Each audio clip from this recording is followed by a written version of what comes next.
biology education event. Today is our second day, 23rd April, and we have two beautiful keynote speakers from Universitas PGRI Semarang and also from Don Mariano. Okay. From Don Mariano Marcos Memorial State University, Philippines. Yes, Okay. that's correct. First of all, I will introduce myself. My name is Rusana Rusita Dewi. I will be your moderator today, and we're going to perform two speakers today. Mrs. Teresa Crispino Casero. I'm sorry Yes. if it's wrong. No, it's okay. It's correct. Okay, from the MMSU Philippines, we Yes. going and also Mrs. Praptining Rahayu from Universitas Persatuan Guru Republik Indonesia Semarang. Okay.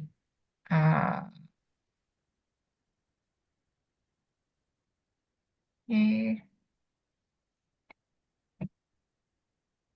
Okay, for first speaker, Mrs. Teresa is going to perform.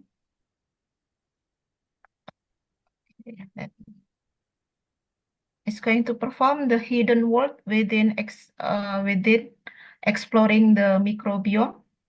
Are you ready, Mrs. Teresa? Can you hear me? Is it Yes. okay? So I'll just set up my presentation. Okay.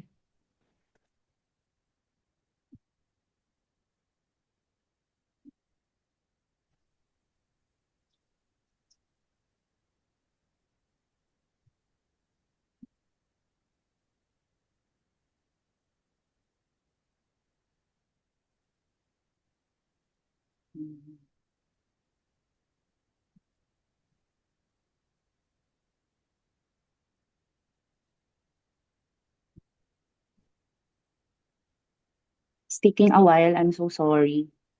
Oh, it's okay.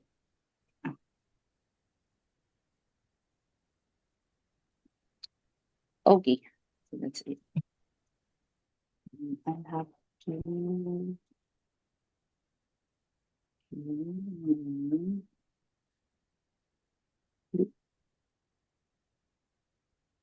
Percent. Percent.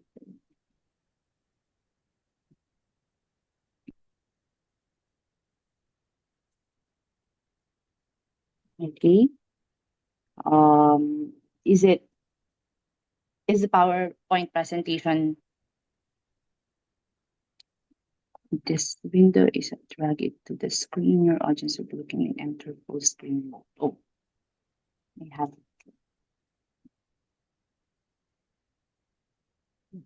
Okay, we see it. that. Okay. Wait, I'll just have to exit again because I have to go to the presenter view. I have notes Okay, here. it's okay. I'm so sorry. It's okay, ma'am. It's okay. Okay. It looks like this.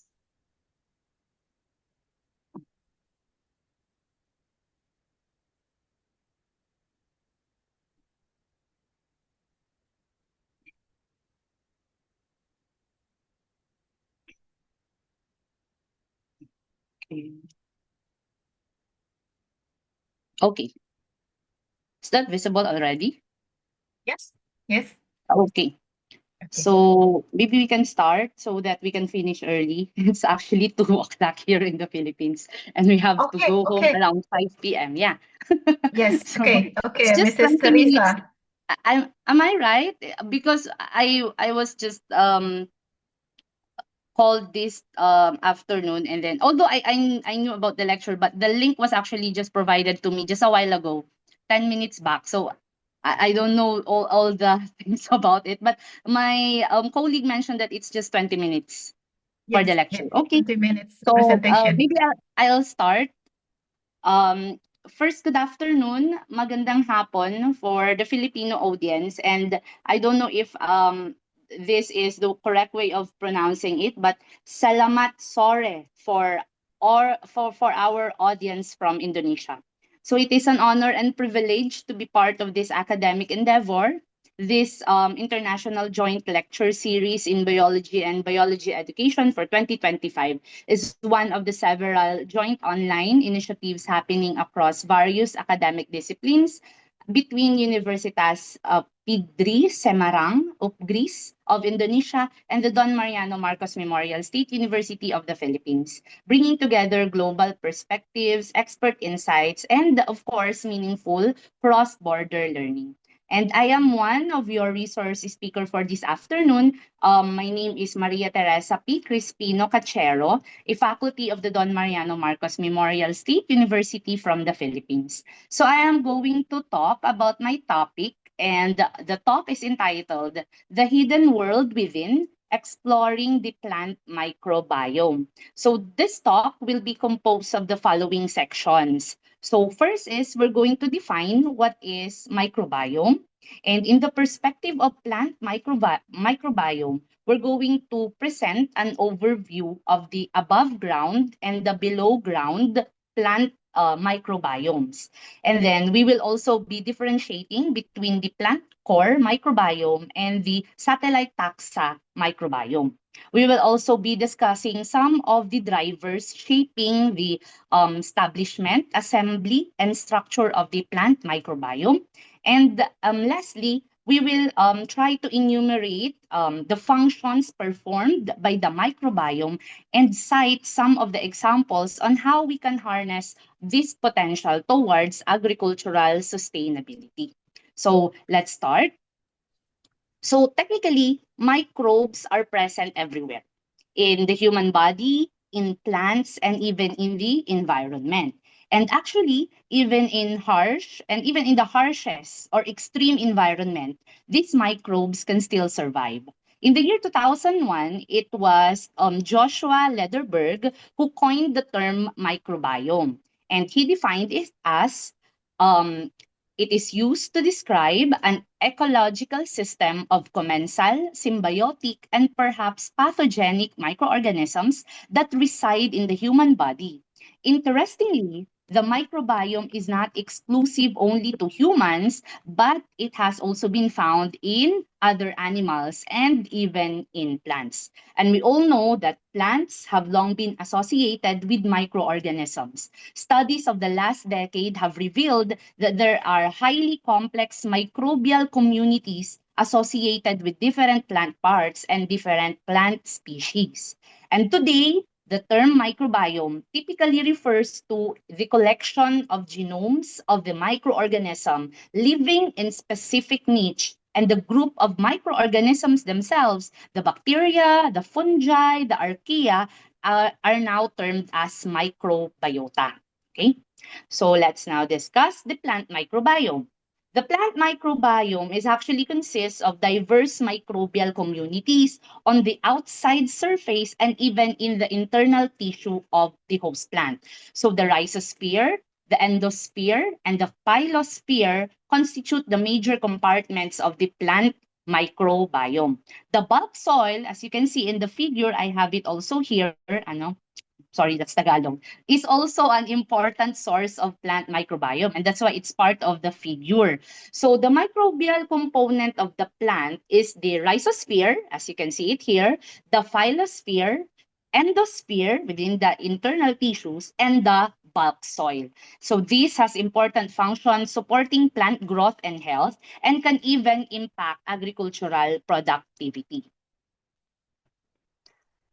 So let us discuss the different compartments of plant microbiome. So the first one is what we call the rhizosphere, and I think you are all familiar with this. So the rhizosphere, a very thin layer of soil, around 1 to 10 millimeter of soil, directly influenced by the plant roots. So the soil that wrapped around the roots, okay? So this is regarded actually as the hot zone for microbial activity and one of the most complicated ecosystem on Earth. So this zone is under the influence of the plant because the root has what we call root exudates, mucilage, and even dead plant cells. And there is a diverse array of organisms living in the rhizosphere, including bacteria, fungi, oomycetes, nematodes, algae, protozoa, viruses, and archaea. That's why it is termed to be a hot zone because you can almost found everything there. Okay, so the rhizosphere of the plant have three interacting systems. So we have the first one, the rhizosphere, and then the next one is the rhizoplane, and then the root itself. So the rhizosphere is already discussed. The rhizoplane is actually defined as the root surface, including some firmly adhered soil particles. Okay, so you have the root, the rhizoplane, and the rhizosphere. Okay, so the next one is the above ground. So a while ago, we were discussing the below ground, so the roots. Now we go to the above ground. So the aerial surface, the stem, the leaves, the flowers, and the fruits that supply the habitat for microorganisms in plant is actually collectively called as your phyllosphere microbiome. When compared to the rhizosphere and endosphere, however, the phyllosphere is considered as nutrient poor. That's why if we're going to compare the microbial activity, it would be the rhizosphere that will be considered as the hot zone for microbial activity. So the environment in the phyllosphere, the reason why there is somewhat decline in terms of the number of the microorganism is because the environment in the phyllosphere is more dynamic than the rhizosphere and the endospheric environment. So the microorganisms colonizing the above ground surface are actually subjected to fluctuations of season, fluctuations of heat, moisture, and even radiation. And in addition to that, these environmental elements affect also the plant physiology and indirectly also influence the microbiome composition. So that's the two. You have the rhizosphere and you have the phyllosphere. The last one is actually the endosphere. The endosphere is the inner plant tissues that are now occupied by microorganisms. So it is inside or within the tissues. The host plants and microorganisms interact with each other. Internal root, internal shoot, internal leaf tissues are components of the endosphere. So these are collectively termed as endosphere because microorganisms are within the internal tissues of the plants. And endophytes, these are the microorganisms that are residing in the endosphere or the endophytic microorganisms contribute to the plant microbiome. They live in the plant tissue and somewhat according to the studies, they do not harm the plant, but they can be beneficial or commensal. So these microbes stimulate plant growth and influence the health of the plant by different mechanisms. So we were done discussing the three compartments of the plant microbiome. Now let's discuss the core and satellite microbiomes. So if ever you've read a journal on the plant microbiomes, you will recognize these terms because they would always pop up. So you have core versus satellite. So when we say core, the core plant microbiome refers to microorganisms that are tightly associated within a certain plant species or genotype, independent, irregardless of their soil or environmental conditions. That's why they are termed core, because they rely primarily on their species or the host species or host genotype. Now, the core plant microbiome are composed of microorganisms that are consistently associated with specific plant species or genotypes. For example, a certain plant will be associated with Bacillus. That is a core. So every time you plant that certain plant species, you will get Bacillus in its plant microbiome. So that is an example. So this core plant microbiome is actually irrespective, as I've mentioned a while ago. It is independent of the environmental fluctuations and even the soil. The core plant microbiome is thought to comprise keystone microbial taxa, or in ecology, you have keystone species. And these are important for plant fitness and established through evolutionary mechanisms of selection and enrichment of microbial taxa containing essential functional genes for the fitness of plant. Keystone taxa within the core microbiome are actually pivotal in maintaining ecosystem stability and promoting plant health, primarily through nutrient cycling, pathogen suppression, and growth enhancement mechanism. So that is for the core. That's why it is core, because it is related to stability of the host plant. Now let's proceed with the satellite taxa. The satellite taxa microbiome refers to microorganisms which occur in low abundance. So you have here the dominant microbiome, which is your core, and then you have those rare or less abundant satellite taxa microbiome. These microbiomes, or these satellite taxa, are actually in reduced number of sites. And satellite taxa can be defined on the basis of geographical range, local abundance, and even habitat specificity. Okay, so the interplay between the two, the core and the satellite microbiome, is essential in understanding the functional dynamics of plant health. So for the core taxa, it offers stability, providing critical support under the standard environmental conditions, because this is the dominant microbiome of the plant. However, the satellite taxa is also needed because it introduced ecological flexibility, enabling the plant microbiome to adapt to environmental shifts. Okay, so let's proceed now.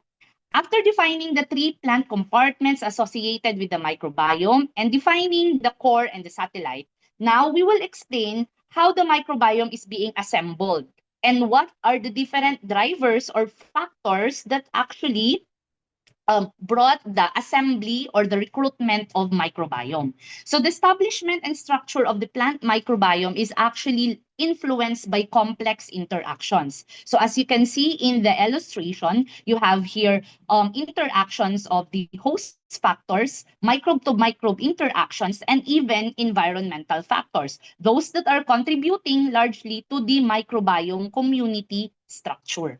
Okay, so we will discuss these factors one by one in order to explain how they can shape the microbiome community structure. Okay, so in terms of the host factor, the following are considered. So you have plant species, plant genotypes, plant organ, plant age and developmental stages. Even your canopy type can be considered as a factor, your plant immunity and signaling, and even those compounds that are plant-derived. Okay, so let's go by them one by one. The first one is for plant species. So the identity of the host plant has a significant influence on the identity of its microbiome. So studies showed that the different plant species growing adjacent to one another can actually harbor distinct microbiomes. So let's go back to our discussion a while ago that core microorganisms are largely because of the plant genotype or plant species, regardless of their environment. So plants that are distantly related phylogenetically show greater variation in associated microbiome compositions, suggesting that plant phylogeny or plant genetics is structuring the microbiome of plant. Okay, so in terms of plant genotypes also, evidence suggests that a difference in microbe community composition between genotypes of a particular species. Okay, so there is the genetics of the host is one of the factors that shape the plant microbiome structure. That even within species, say for example, you have two species of plants and they have difference in terms of varieties. So within species genetic variability, so if you compare two two varieties, they can actually influence the microbiome composition already. So if you compare two same species of plant but different variety, they will have or they will harbor different microbiome. So they will have different recruitment style. So next, you also have plant organ, or these are plant tissues. So different plant tissues host distinct microbiome communities. And that's why, if we go back to our previous discussion, you have there the compartments. So the one that you can see in the root is different from the one that you can see actually in the leaves or in the flower. So there will be what do you call this? There will be dominant microorganisms in the root, and there will be dominant also in the leaves and in the flowers. So different plant tissues host distinct microbiome communities. Okay. So next, we also have plant age and developmental stages. So symbiosis research has also indicated that plant age and developmental stage are actually important factors affecting microbial communities. Reports show that plants produce mixtures of compounds and specific phytochemicals in the root exudates, and some of these are actually related to developmental stages, which means that if the plant is developing from the seed at a certain developmental stages, it will release certain compounds, and these compounds can either recruit or assemble the plant microbiome. Next, we also have the plant canopy.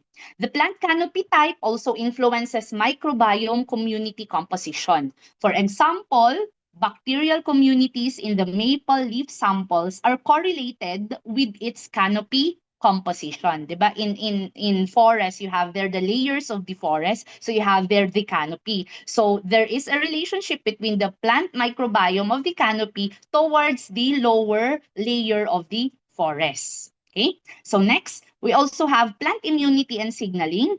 Plant health actually influence microbiome composition because, as I've mentioned a while ago, the plant health could either recruit or could either assemble the plant microbiome that could help them in terms of their disease suppression or even in fighting off pathogens. And lastly, you have plant-derived compounds, a diverse array of antimicrobial compounds which are produced by plants. So these are alkaloids, phenolics, terpenoids, which can actually either recruit microorganisms to stay or to establish the plant microbiome. I'm sorry, I have to go fast because I think I don't have enough time. Okay, and then we also have microbial factors. So we have here microbial manipulation of hosts and microbe to microbe interaction. What I want to emphasize here will be the microbe to microbe interaction. As I have mentioned a while ago, we have the core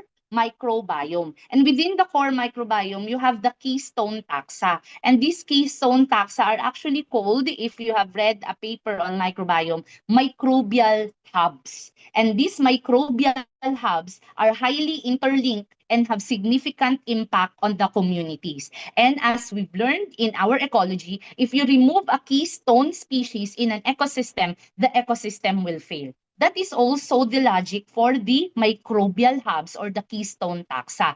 That, for example, in a paper of Adler, if we're going to remove Albogo sp, which is, as you can see, placed here in the center of the illustration or in the diagram. So this serves now as your microbial hub. So if we're going to remove this one, the entire microbial network will collapse. Okay, so that is microbe to microbe interaction. That is very, very important. And then let's proceed to environmental factors. For the environmental factors, the most important will be the soil, because most of the microorganisms that are in the plants, these are obtained from the soil. So plants recruit the root microbes mainly from the soil where they grow. So various soil factors, various soil factors such as type, pH, carbon to nitrogen ratio, as well as the available phosphate and phosphorus, these are frequently reported to be the determinants of root microbial community. Okay, and then for the functions of the microbiome, the members of the plant microbiome comprise beneficial, neutral, or pathogenic microorganism. These microorganisms play a vital role in plant growth and development. And that is because microbiomes play a significant role in enhancing nutrient cycling, suppressing diseases and insect pests, promoting stress tolerance, and even regulating phytohormones. Okay, so these are the functions of your microbiome. Okay, so this is actually an illustration showing you how plant microbiomes can improve plant health. Okay, so they play a role in nutrient cycling. So as you can see here in the illustration, they are also involved in pest and disease suppression. Also here in this part of the figure, they induce plant resistance to abiotic stresses such as drought, disease, disease, disease,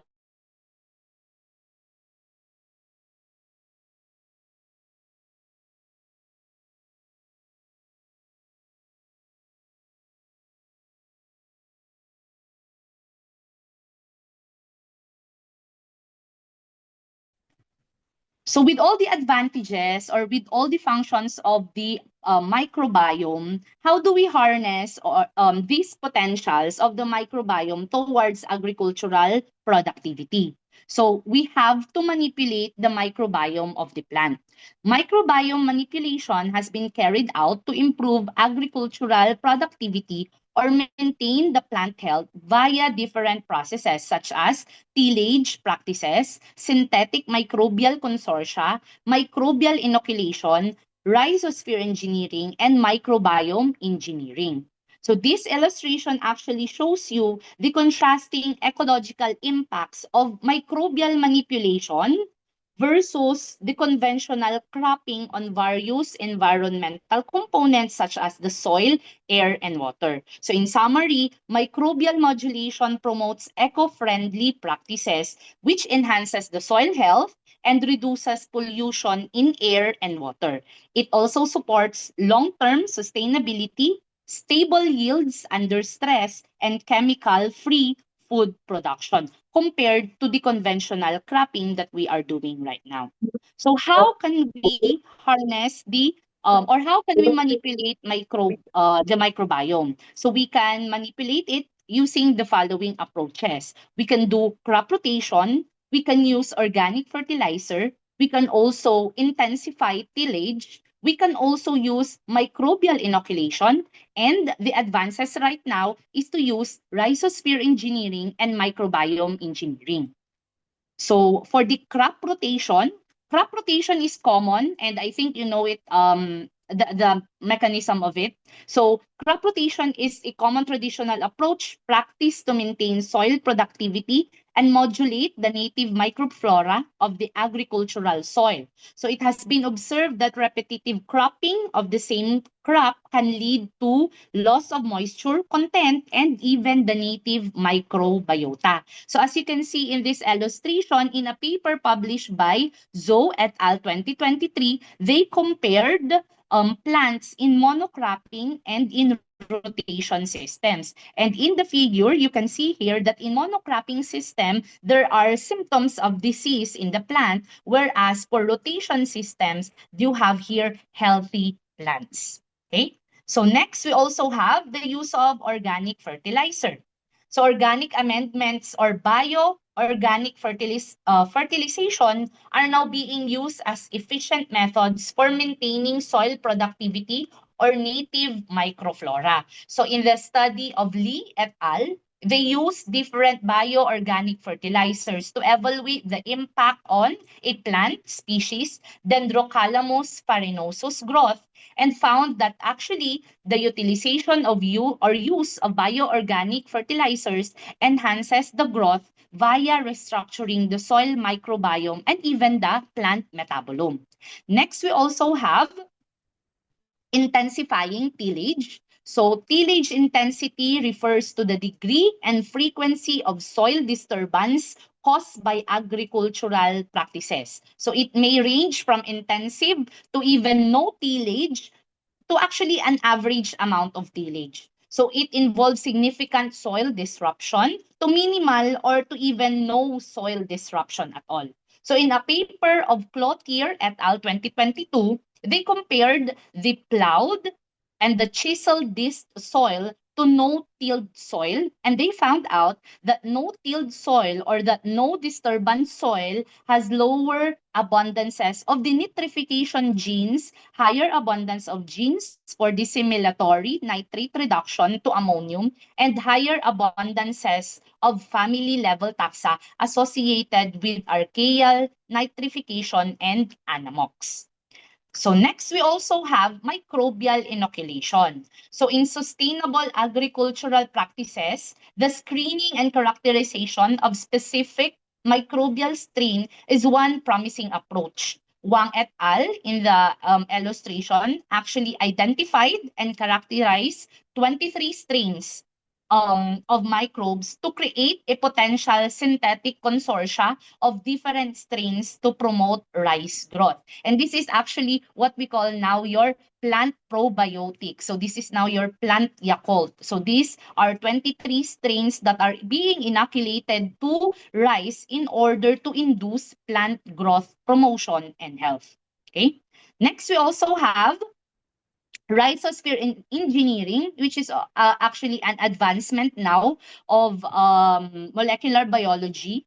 So rhizosphere engineering is an emerging approach through which plant performance has been improved following some key strategies like modification in the root structure to enhance the root absorption area, modification in the amount and nature of root exudates to attract some specific microorganism, or even plant engineering to overexpress or to activate a certain gene, or to knock out or KO or turn off a certain gene to attract specific microbial taxa.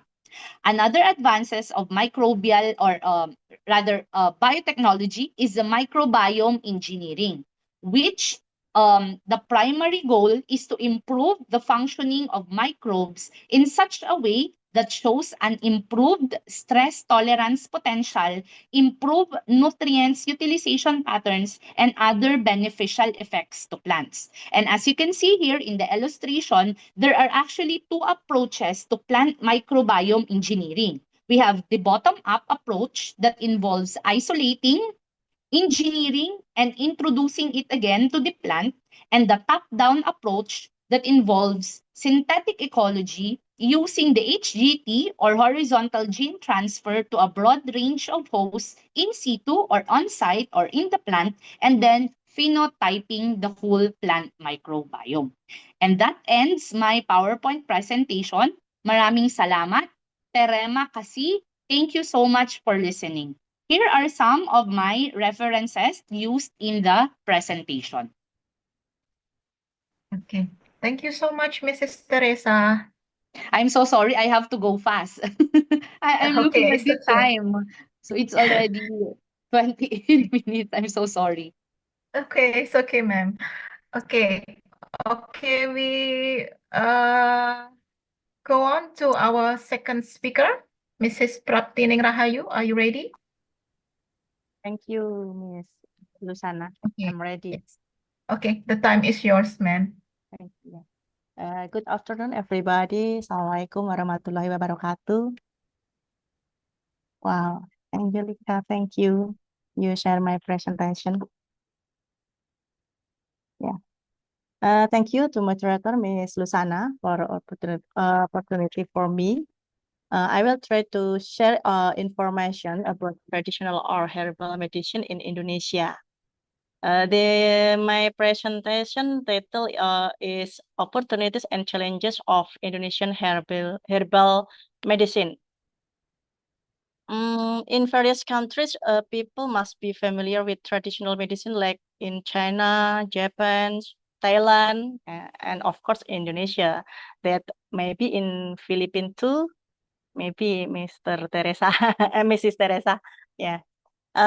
In traditional medicine, it is identical to the use of natural ingredient for medicine. Indonesia and Philippines have tropical climate, so has big biodiversity, especially for plant diversity and very potential for utilized by people to traditional medicine material. I think that is and Sure, then Mrs. Martini. yes. I think the share screen is still Mrs. Teresa. No. In my screen, my presentation. Okay. Yeah. Yes. It's I'm good. looking at your presentation already. Okay. Oh, yes. Signal maybe, Miss Lusana. Yes. Okay. In various regions in Indonesia has various names for traditional medicine. For example, in Java called jamu, and Madura, maybe same with jamu, but jamu, and Sunda is called jampi, and then in Bali called usada, in Sulawesi called lansau, and then Dayak Kalimantan called latitaka, and many more names in other region. And in various regions have a unique or typical herbal remedies using natural ingredients from typical plant in that region. This traditional medicine has been passed down from generation to generation, so it still survives till it competes with modern medicine. And the development of traditional medicine in Indonesia, there is increasing exploration of natural ingredients that becomes traditional medicine supported by research that provides that data and information related to the content that has medicinal properties, toxicity, and direct processing techniques. The Ministry of Health in Indonesia, through ministerial regulation, regulates the requirement for traditional medicines, so that the use of traditional medicine is society and meet health requirement. And the requirement includes, number one, having benefit data source from accountable data.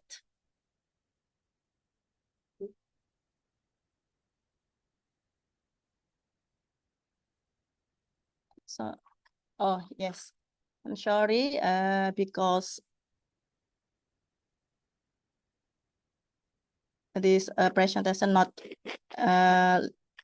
good looking. Try again, Angel. Okay. Ready? Yes. Okay. Thank you. Yes.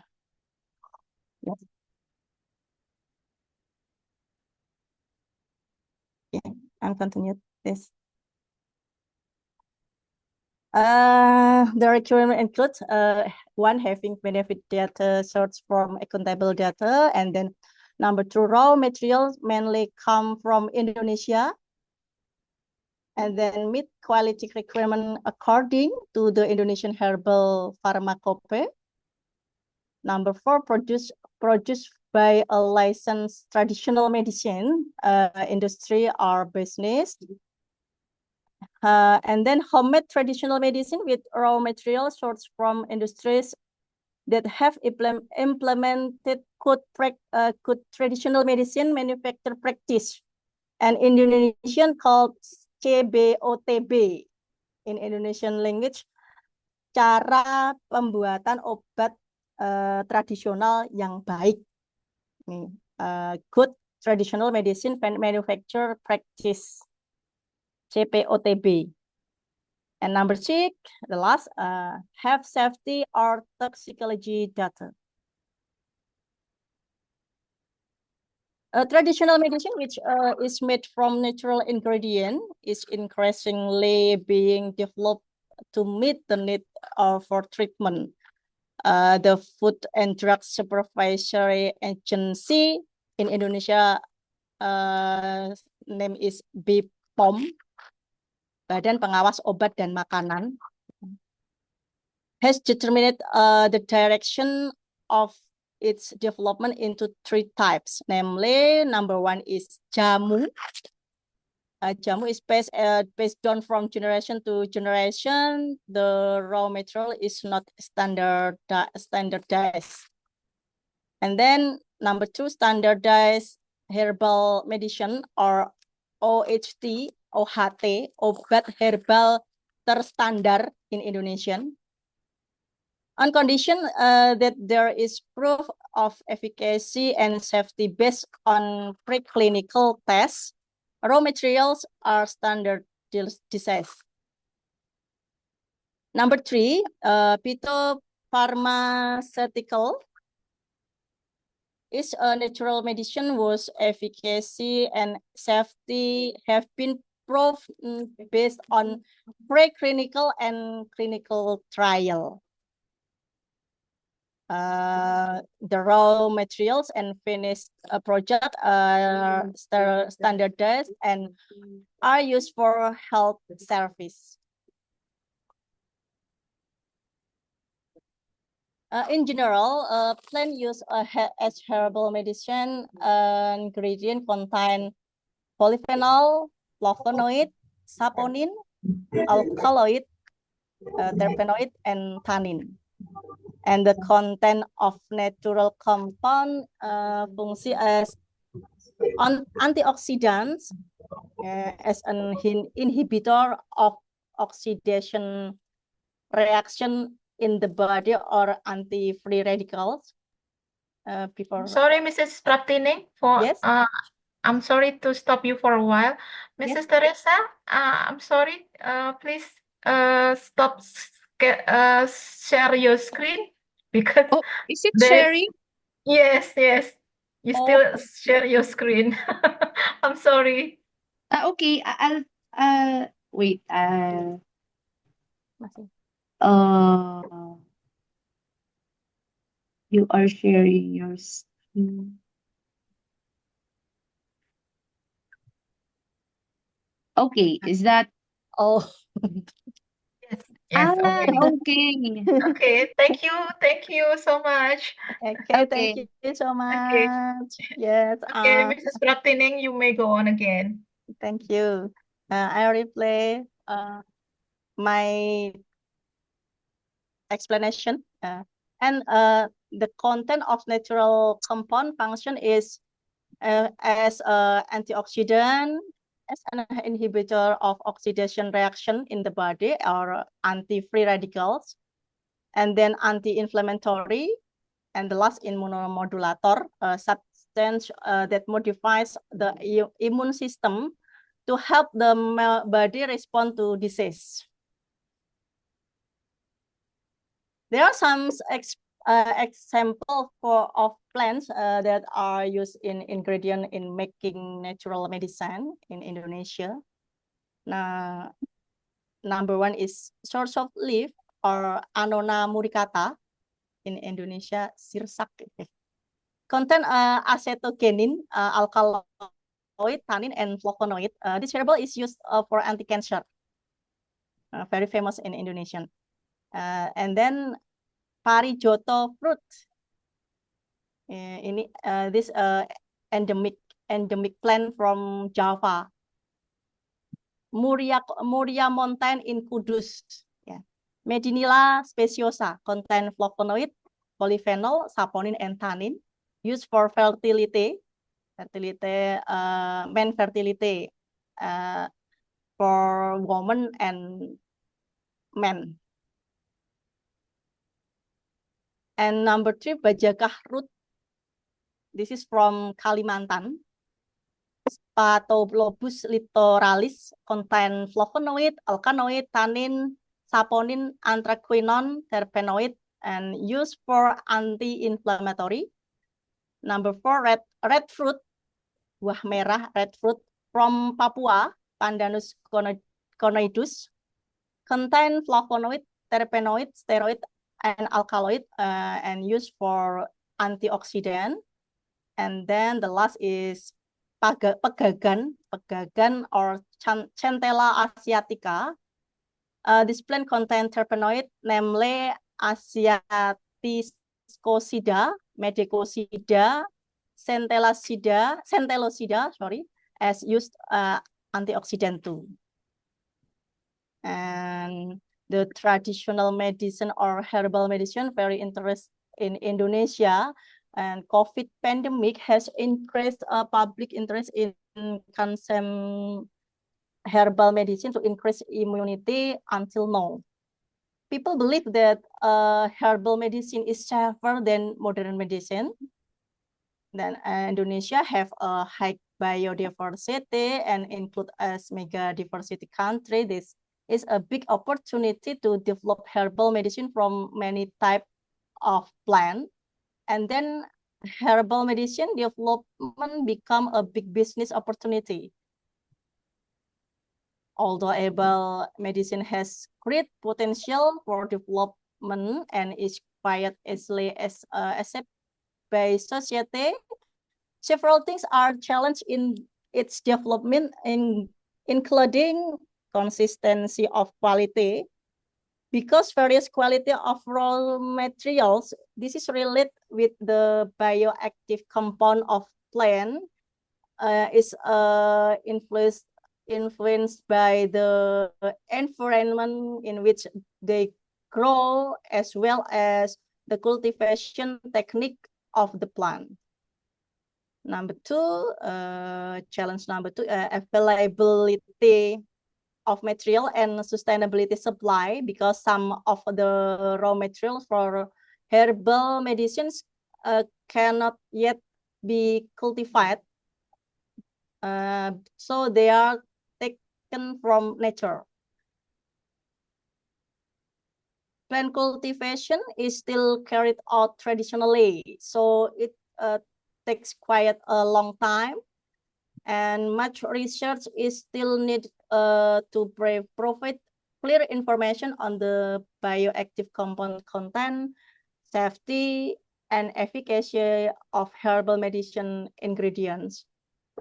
And number 5, the last, standardization of herbal medicine, including standard for raw materials, process and product, which must comply with different regulation and standard in each country if they are oriented toward developing internationally. Okay, that is my explanation regarding herbal medicine in Indonesia. And then my student, she is Angelica Tricia Wijaya, will introduce about traditional Japanese herbal medicine, namely jamu gendong. Thank you. Yes. Okay, I invite Angel Tricia Wijaya to presentation, please. Okay. Thank you, Mrs. Praptining, for the time. First, can you hear my voice clearly? Yes, Angel. Yes, clear. Okay, great. Okay. Thank you very much for the opportunities. Assalamualaikum warahmatullahi wabarakatuh. Good afternoon, ladies and gentlemen. Please let me share my screen first.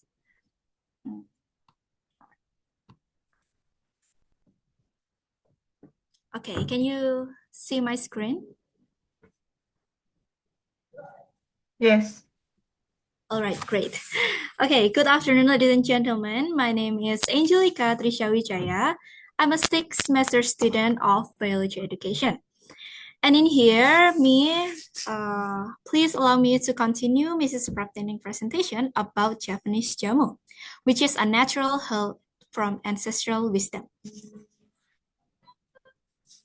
Okay, so for Indonesian people have known jamu for a long time. Then it became a tradition to pass down from generation to generation. For Indonesian people, especially in Java, consuming herbal medicine is a tradition passed down from their ancestors that must continue to be preserved.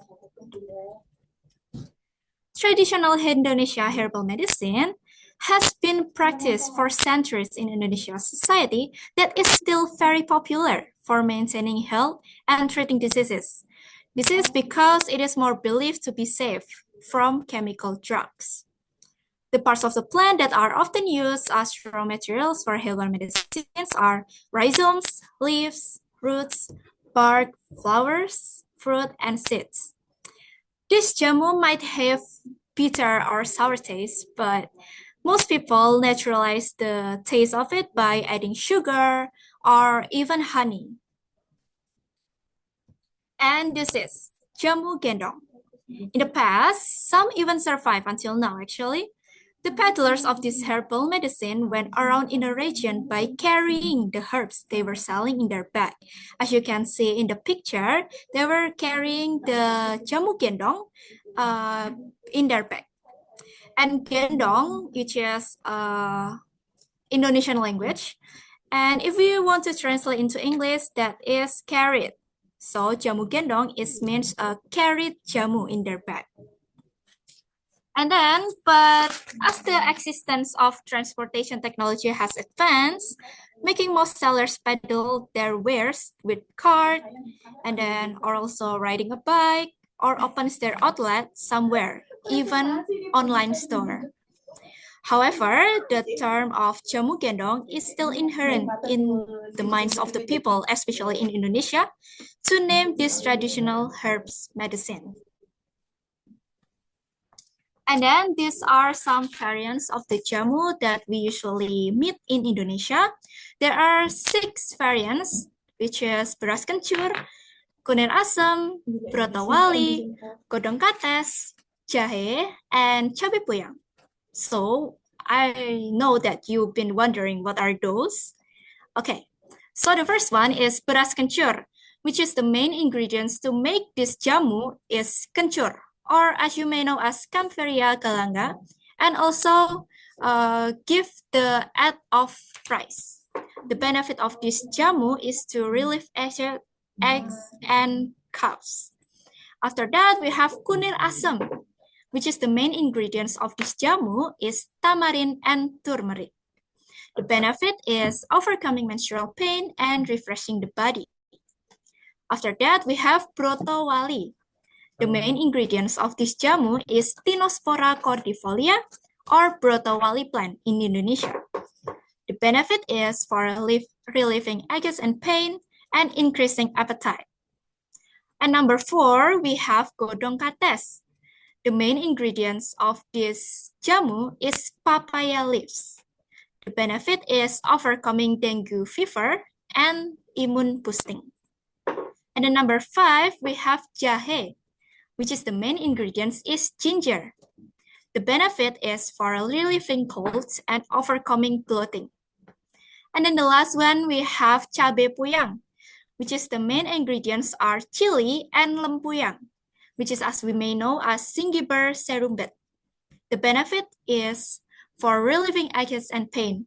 Actually, there are still many more variants of jamu that we might meet in Indonesia, but these are the top 6 that we mostly meet in Indonesia. So, what is jamu? Jamu in Indonesia is not just a traditional herbal medicine that has efficacious properties. However, the ancient people had efforts to maintain the sustainability of nature. Jamu that utilizes natural ingredients will encourage efforts to replant the plants used as ingredients. And I have one tagline for this presentation, which is return to nature and heal with jamu. And that's all from my presentation. Thank you very much for your attention. Okay, thank you, Angel. Thank you. And also thank you to Mrs. Praptini. Okay, we begin our question and answer section. You may raise your hand if you have a question for the speaker today, or you can chat in this platform if you have a question too. We have about 15 minutes to this section.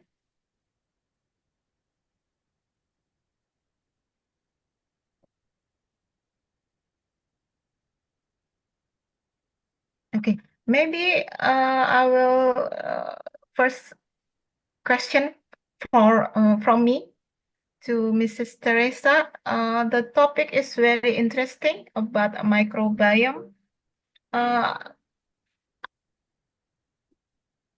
Okay. Yes, ma'am. Yes. It's very, very interesting because in our country it's also the agriculture is one of the important thing, same as like in Philippines. I curious about this microbiome agriculture in Philippines. Can you maybe some example used in this agriculture in Philippines, this microbiome agriculture, ma'am? Actually, the most famous example of microbiome affecting plant growth is the AMF, the arbuscular mycorrhiza fungi. So basically, it started the microbiome. No, it doesn't start, but that's the basic example that if you add a certain inoculant to plant, it could affect the plant growth because it will invite more bacterial community, and this bacterial community are plant growth promoting bacteria, and eventually it will benefit the plant, so the agricultural production will also increase. Actually, in Erie, I think there's a laboratory already in the International Rice Research Institute. There's already a laboratory doing microbiome research. Also in our field rice, I think a laboratory is doing root architecture because that enhances the capability of the rice in terms of stress tolerance, particularly drought and I think drought. So there are already studies about that. And as I've mentioned in my talk a while ago, that this modifications or these approaches could actually increase or could actually invite more bacterial communities, and these bacterial communities could actually affect plant growth and development, and thereby affecting also agricultural productivity. Okay. It's only used in rice plant or other plants, ma'am? Other almost every plant has certain microbiome, but I think for model plants such as tobacco, rice, tomato, so these are some of the model crops that are being studied. So for these types of crops, their microbiome have been exploited really. For rice, I think they have already listed some of the bacteria that really reside on the rice and have been using it as inoculant for rice growth and development already. But almost all plants. Okay. Thank you, ma'am, for the answer. Okay. I will ask Mrs. Praptining or maybe Angel or maybe both. uh, Mrs. Praptining, this is jamu or herbal medicine in Indonesia. We call jamu, and then other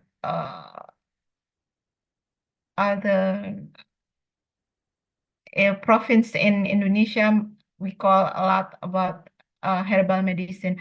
Can you show me another herbal medicine except jamu in Indonesia, maybe? Yes, thank you, Ms. Lusana.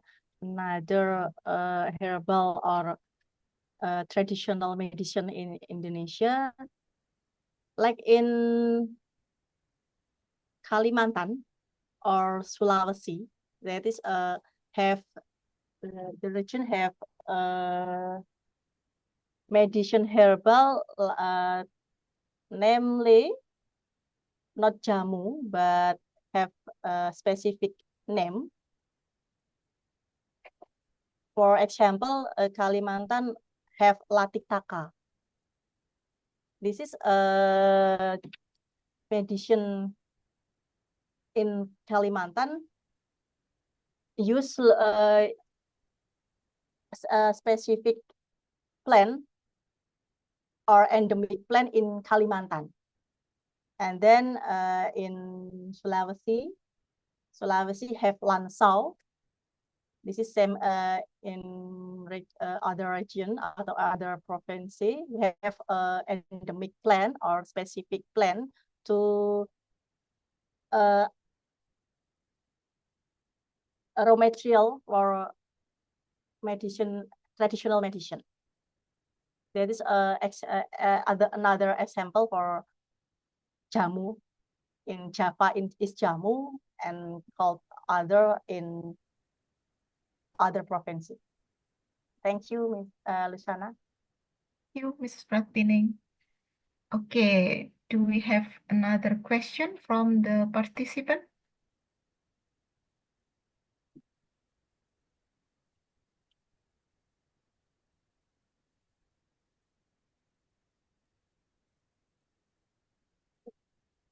Okay, Mrs. Agnita? Okay, thank you, Mom Lusana. I Yes. would like to greet all the distinguished speakers today. Thank you, Mom Teresa, Mom Ning, and Miss Angel.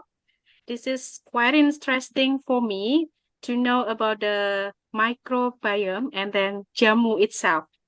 And then my question is addressed to Mom Teresa.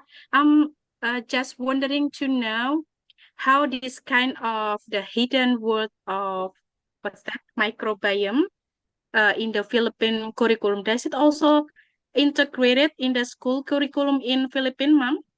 Or Ye- it's Actually, just it has for been part, university yeah. students? You can incorporate it, I think, in general microbiology and also in industrial biotechnology, because there had been advances also in plant microbiome in that field. You can also incorporate that in molecular biology, because some of the advances now are using molecular biology tools, such as those in engineering, in genetic engineering. And I think one specific subject that had been already incorporated with microbiome will be the general microbiology and the industrial biotechnology. Great. So, Yeah. Mom Ning, Miss Angela, and maybe Bu Lusana or Pak Aziz, do you think that it is also integrated in Indonesian curriculum as well? Do we have like what's that in the junior or senior high school that our students has an opportunity to explore this kind of microbiome in the classroom?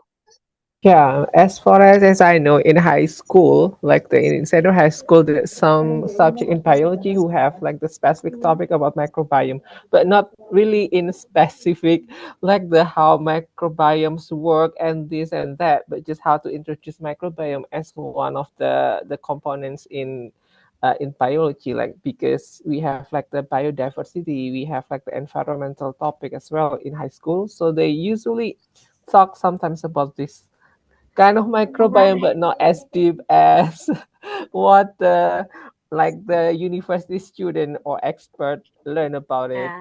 Yeah, they So it's kind of just know that. implicitly Yeah, implemented, right? yeah. Okay, thank you But also, for it's your really response. great for digging more deep about microbiome topic because it is very impactful to our environment. So probably when we want to apply like the project-based learning or something, we can introduce more about microbiome to our students as well. Okay, And sir, I'm I just really thank you thank for you your for yes. response. Right. And then my question for our second distinguished speaker, Mom Ning and Miss Angel. For me as Indonesian people also still what's that?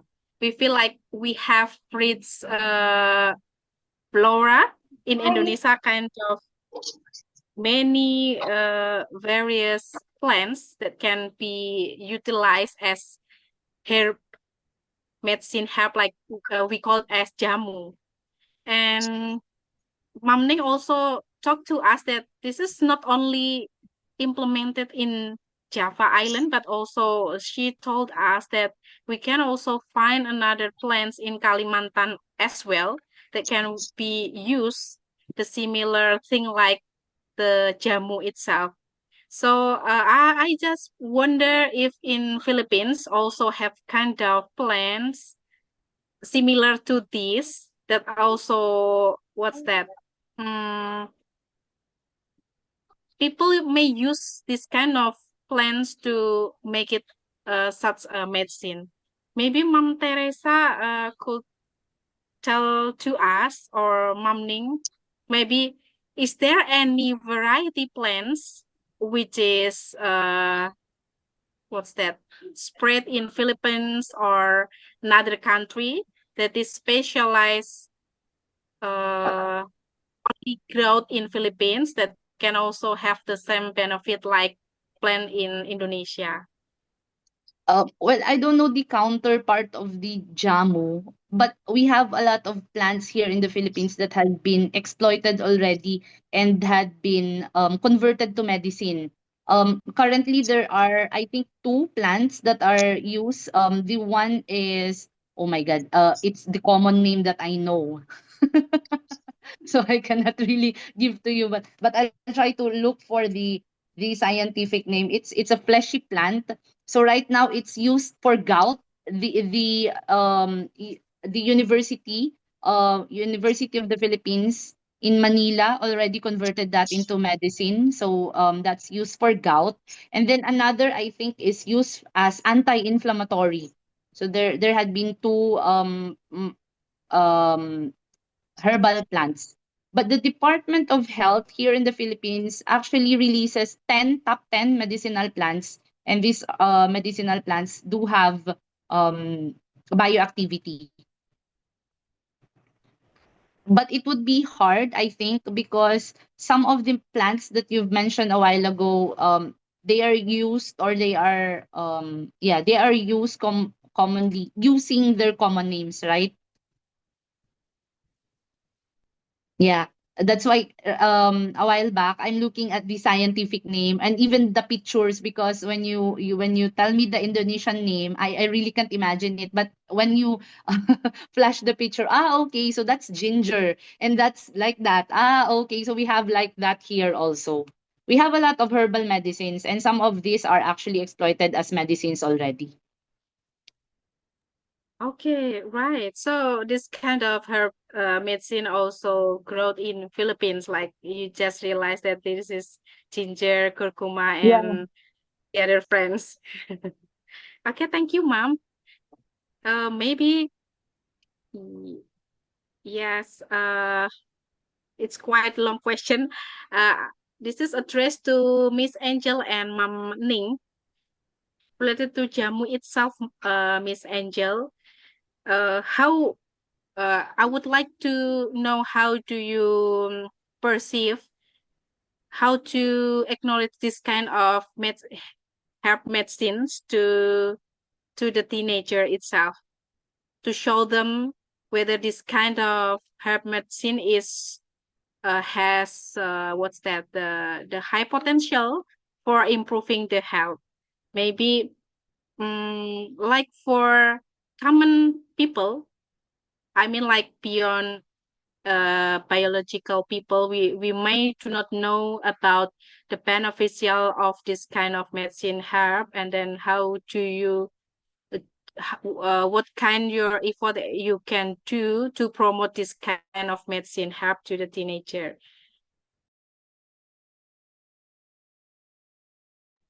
Okay, thank you, Ma'am Agnita, as the question. Let me answer. So, as a teenager myself, actually, I'm not really teenager still, but yeah, I was still early being a teenager back then. So, actually, the first thing first, I did not really like jamu because of the bitter taste and sour taste. It's really intimidating for me to drink about jamu. But looking back then, I really need to get a medication for fever, or like sometimes I also have some menstrual pain. But I also don't want to rely myself on medicine, like for chemical drugs or something.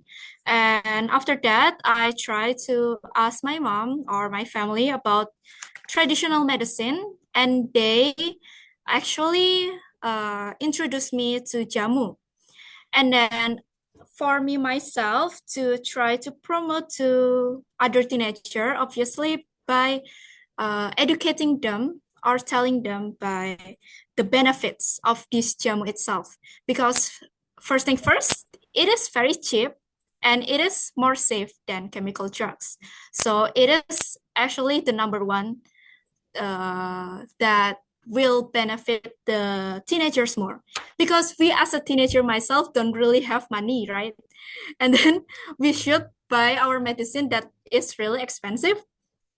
Yeah, so this traditional medicine called jamu is actually a very efficient way to be the number one medicine or cureness to our pain or our sickness. And then, yeah, I think the first thing first that I will do for promoting is by educating them of the benefits of this jamu.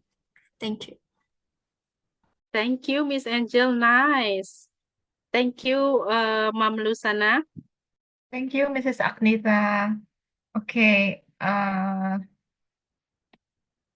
the answer is satisfies all of them, I think. Okay, we already more than 15 minutes for the Q&A. I guess we're going to close this session today, and I will read the conclusion for this lecture series for this afternoon. For our first speaker, Mrs. Teresa, she performed about microbiome, and then the benefit if we use the microbiome for the agriculture, because there's a lot of the benefit for microbiome agriculture than conventional agriculture. And then we have Mrs. Praptining Rahayu is talking about herbal medicine in Indonesia, especially one of them is jamu. And then Angelica is performing about jamu gendong, the benefit of them, and then also challenge about herbal medicine in Indonesia. Okay, that's all for today. Thank you for the all participant. And then from the certificate is still on work. So if you have a question, you can chat in WA, group WA, and then we're going to meet again tomorrow and also Friday, because we still have 2 days for the lecture series. Okay, thank you. Wassalamualaikum warahmatullahi wabarakatuh. Waalaikumsalam warahmatullahi wabarakatuh. Thank you for the speaker. Thank you for Miss Lusana and all of the attendees. Thank you very much. And please stay tuned on the WhatsApp group, because every information regarding like the certificate, the link for this event, and anything else, we share it through the WhatsApp group. So please pay attention to it, and see you tomorrow. Bye-bye.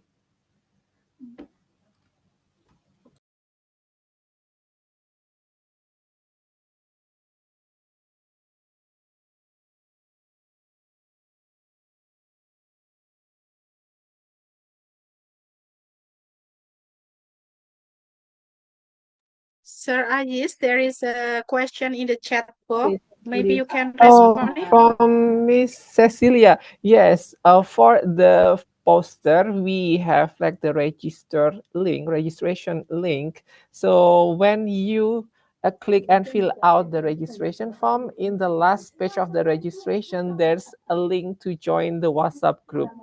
So if you didn't fill out the registration yet, so I suggest you to fill out the form, the registration form. It's available on the poster. So please fill out the form, and then there's a link to join the WhatsApp group.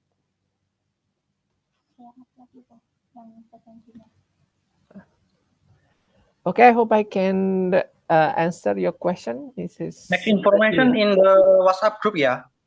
Yeah. Every information, like the link for the events, and then the virtual background, and also the topic, like the PowerPoint presentation from all of the speaker will be provided later on after all of the session has been concluded, and we will share it through the WhatsApp group. So please pay attention to the group as well. Okay, thank you. Okay, I will put the link for the WhatsApp group on this Zoom chat. So please don't leave this Zoom. Please give me a minute to share the WhatsApp group link. Okay, please wait for a moment.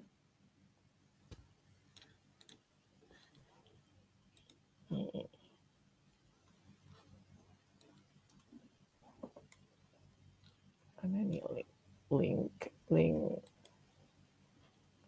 Ini mana ini? Link group. Oh,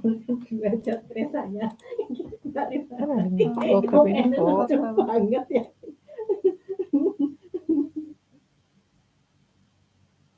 Bisa ya, Bu ya? Maksudnya sih bisa untuk padahal keluar yang punya kita. Yang tadi Mam Teresanya juga sudah merasa keluar ya. Pak Adil tadi kan juga sudah. You hungry all? Lah kok tapi kok please wait a moment. I'm still looking for the link. Nah, oh bukan.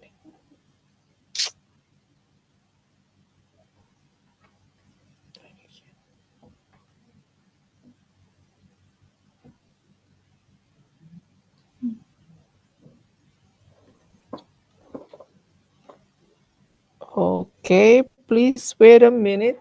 I'm sorry, be patient.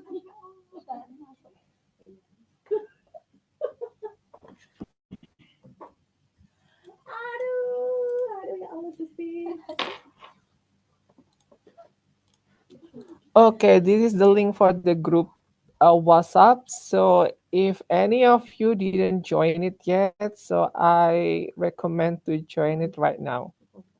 And we will share everything, the information for this lecture very soon to the group.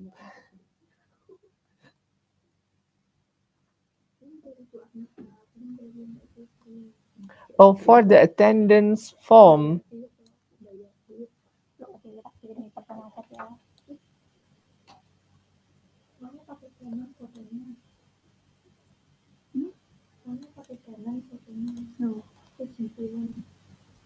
Ini yang attendance form ada problem katanya.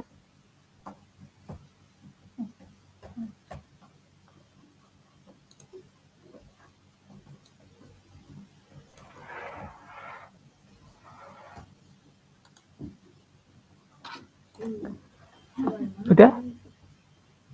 Yang ini, yang absensi.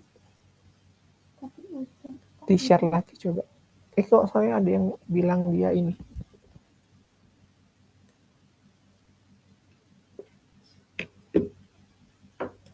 Oh, kenapa kok ini? Ini gimana sih? Ini apa namanya? Nge-setting to group chat.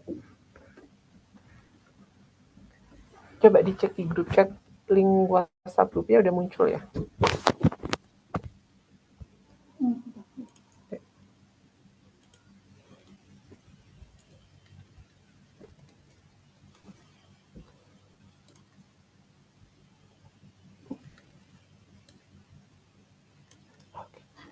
Okay, we update the link for the attendance, so you can try to click and fill out the attendance form. Thank you very much, and I'm really sorry for the inconvenience.